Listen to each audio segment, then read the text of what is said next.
Haryana police ने नूंह जिले में एक आदमी और उसके परिवार के खिलाफ एफआईआर दर्ज की है। उन पर आरोप है कि उन्होंने दहेज की मांग को लेकर अपनी पत्नी को घर से बाहर कर दिया और उसे एक ही बार में 3 तलाक दे दिया। पिंगवान पुलिस स्टेशन में शनिवार को एक एफआईआर दर्ज की गई, जिसमें शौहर, उसके वालिद वालिदा समेत 8 लोगों के खिलाफ दहेज उत्पीड़न, घरेलू हिंसा और यौन उत्पीड़न के आरोप लगाए गए। ये शिकायत 23 साल की खवातीन ने दर्ज कराई थी। पिंगवान पुलिस स्टेशन के स्टेशन हाउस ऑफिसर यानी एसएचओ दलबीर सिंह के मुताबिक आरोपियों के खिलाफ शारीरिक चोट पहुंचाने, कपड़े उतारने की नियत से हमला करने, धोखा देने, पति और उसके रिश्तेदारों द्वारा क्रूरता और धमकी देने जैसी धाराओं में मामला दर्ज किया गया है।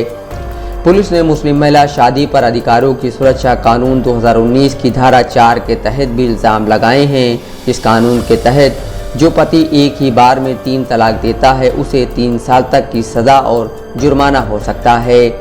एक ही बार में 3 तलाक एक तरीका था जो इस्लाम में प्रचलित था, जिसमें मुस्लिम मर्द अपनी बीवी को एक ही बार में 3 बार तलाक कहकर तलाक दे सकता था। इसमें शौहर को तलाक की वजह बताने की ज़रूरत भी नहीं होती थी। 2017 में सुप्रीम कोर्ट ने इसे असंवैधानिक करार दिया था, क्योंकि यह मनमाना था और संविधान के समानता के अधिकार का उल्लंघन करता था। मजलूम खवातीन पपड़ा गांव की रहने वाली हैं। अटरना शमशाबाद गांव के रहने वाले शाहरुख से उनकी शादी मई 2023 में हुई थी।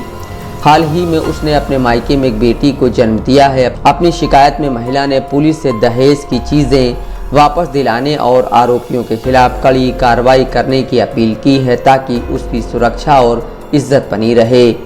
शिकायतकर्ता के मुताबिक उसके वालिद ने दहेज के रूप में 20 लाख रुपए के सामान दिए थे, जिसमें एक ट्रैक्टर, एक मोटरसाइकिल, आभूषण, घरेलू सामान और 1,11,000 रुपए नकद शामिल थे। लेकिन ससुराल वाले संतुष्ट नहीं थे और शादी के बाद थोड़े समय में ही अतिरिक्त 5 लाख रुपए और एक लग्जरी कार की मांग करने लगे।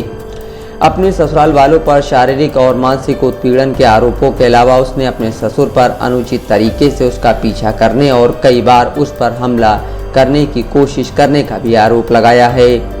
महिला ने आगे कहा कि उसके देवरों ने भी उसके ससुर के गलत कामों का समर्थन किया, जिसमें एक ने भी अनुचित तरीके से उसे परेशान किया। उसका पति भी अपनी फैमिली का साथ देता था और उसे गाली गलौज करता था। महिला ने आरोप लगाया कि जब ससुर का व्यवहार और बढ़ा तो उसने अपने पति से बताया, लेकिन मेरा साथ देने के बजाय पति ने अपनी फैमिली के दबाव में आकर सबके सामने एक बार में 3 तलाक दे दिया, जिससे उनका वैवाहिक संबंध समाप्त हो गया। एफआईआर के मुताबिक उसे कथित रूप से मारा गया, उसके आभूषण और महर की रकम छीन ली गई और फिर उसे घर से निकाल दिया गया। महिला ने कहा कि उसने अपने परिवार से संपर्क किया, जिन्होंने स्थानीय पंचायत के जरिए से मामले को सुलझाने की कोशिश की। हालांकि उसके ससुराल वालों ने कथित रूप से मध्यस्थों का अपमान किया और कहा कि वे उसे तब तक वापस नहीं लेंगे जब तक उनकी दहेज की मांगें पूरी नहीं की जाती। मोन्टू राजा, दस्तक लाइव न्यूज़।